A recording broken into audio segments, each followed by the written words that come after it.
I'm with John Carlock, who is at the Lighthouse School here in Gaza. Now, John, what is the Lighthouse School? The Lighthouse School is a private Christian school that was started back in 2004. We have elementary, grades 1 through 6, and we also have kindergarten with 4 and 5-year-old children from the Zaytun neighborhood in Gaza.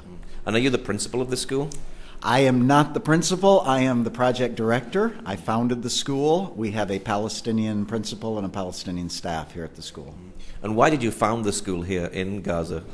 Well, we founded the school primarily because it's a great need in Gaza. The number of children, the overpopulation, the lack of schools. Certainly we have UN schools and government schools, but they're overcrowded. So we felt like we could provide a place, offer a private school education to very poor, needy families and children. And they're with us until 6th grade, then we send them out to the middle schools and high schools here in Gaza. And was it difficult actually planting a school here in Gaza?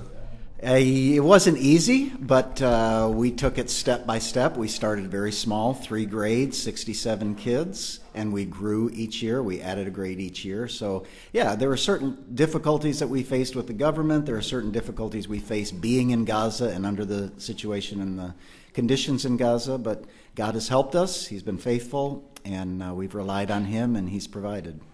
And what's the background of some of the kids that come here?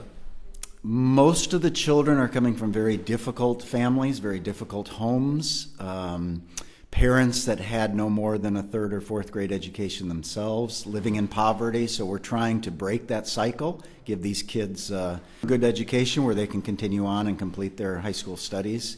So yeah, they're coming, the majority of our kids come from families where the father is unemployed, he doesn't have work.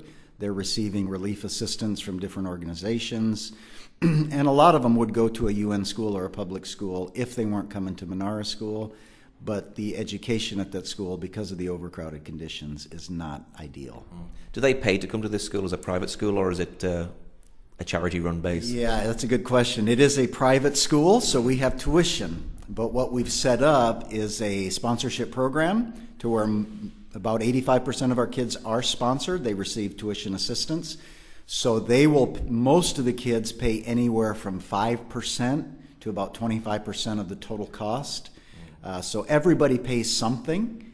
It may be the equivalent of $1 or $2 a month, but the family pays that, and then we make up the difference through a sponsorship program. And what sort of things do you teach? Do you teach a Christian curriculum as well? I wish we did. Right. We have to abide by the laws in the Palestinian territory, so we are working with the Palestinian curriculum, same curriculum that every school in Gaza will use. And so we teach that curriculum. We train our teachers. We have both Christian and Muslim teachers, and we do teacher training with our staff. And our goal, apart from the curriculum, is to share the love of Jesus in word and in deed in these kids' lives. And so, we work with the curriculum that we have, but we have the freedom to share, do chapel services, meetings with the kids, and things like that. And what sort of needs do the children have? Oh, they have all sorts of needs. They have economic needs, they have educational needs, they have emotional needs. One of the things that we're doing next month is bringing in a team of counselors who's working with post-traumatic stress.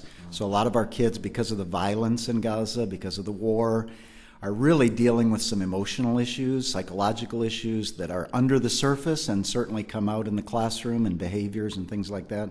So we bring in a team of counselors to kind of work with the kids, work with our staff to recognize some of these issues. So there's a wide range of problems and issues that these kids have to deal with. Just living daily life in Gaza is very difficult. Have a lot of these kids seen rocket attacks and seen death personally themselves? Most of these kids, if not all of these kids, have had relatives, family members, neighbors, houses destroyed. They've seen death. They've heard missiles. You could say 100% of the children in the Lighthouse School coming from the Zaytun neighborhood are suffering some form of post-traumatic stress. Now, there's just obviously been a war here in Gaza. How did that affect the school? Well, it affected the school the way it affected all the schools. They were closed for the duration of the war. We had 2 families in the school whose houses were completely destroyed. We had 4 families whose houses were partially destroyed. And certainly, again, the psychological effects of the kids coming back after that violence and stepping back into what would be a normal routine in any other city, but in Gaza is very, very difficult because of the economy, because of the closure, because of the violence, just a number of issues that the kids are dealing with. How easy is it being a child in the Gaza Strip? I can't imagine what it's like as a child in the Gaza Strip.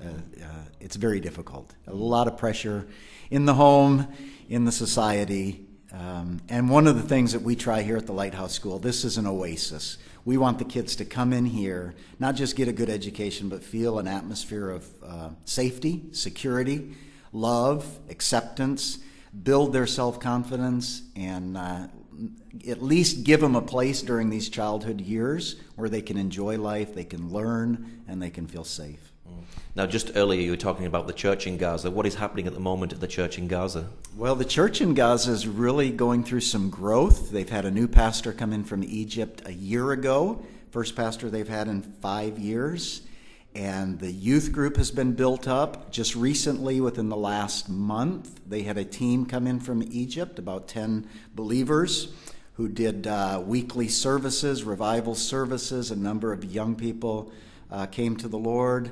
The church is growing. There's a real spirit of revival and seeking God and hungry for the things of God among the young people, which is real encouraging, because obviously the church, the future of the church here in Gaza has to be with the young people, and we're seeing them hungry for God and seeking God now. So do you feel that there's a hope for people in Gaza? I do. We've always maintained that we can maintain optimism as Christians because we know the end of the story. And so we've been here trying to encourage, to help the Christian community, anything that we can do to bring people in to help them, to encourage them here. And certainly I think they sense there's hope, even under the current government, current economic situations and closure, that God is with them. He's working among them. And yeah, I think there's a sense of hope in the Christian community. Now, you're actually from the U.S. originally. Why are you here in Gaza? Well, we came, my wife and I and our family, we lived here for 3 years back in 2004. We started the school here. We just saw the need, and it's a place where very few Christians come, and very few foreigners are willing to come. And we felt like if God opened the door, we had an obligation to come and support the church. We certainly want to go into areas where the gospel's not being preached.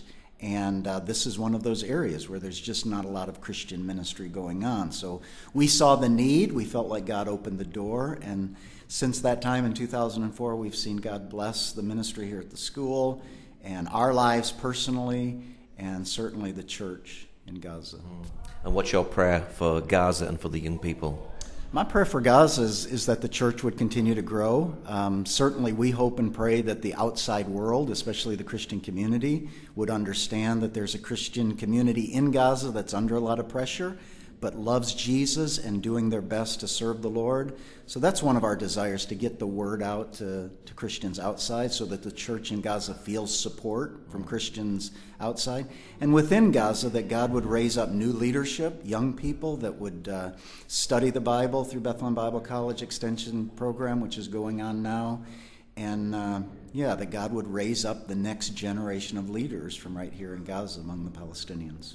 And you have a website for people who'd like to know more? What's your website address? We lhsgaza.org is a website for the school. They can go there and see pictures of the kids and some information of what we're doing here, what the school is all about, why it was opened, and the ministry that we're trying to do here in Zaytun neighborhood. Okay, John, thank you very much. Thank you.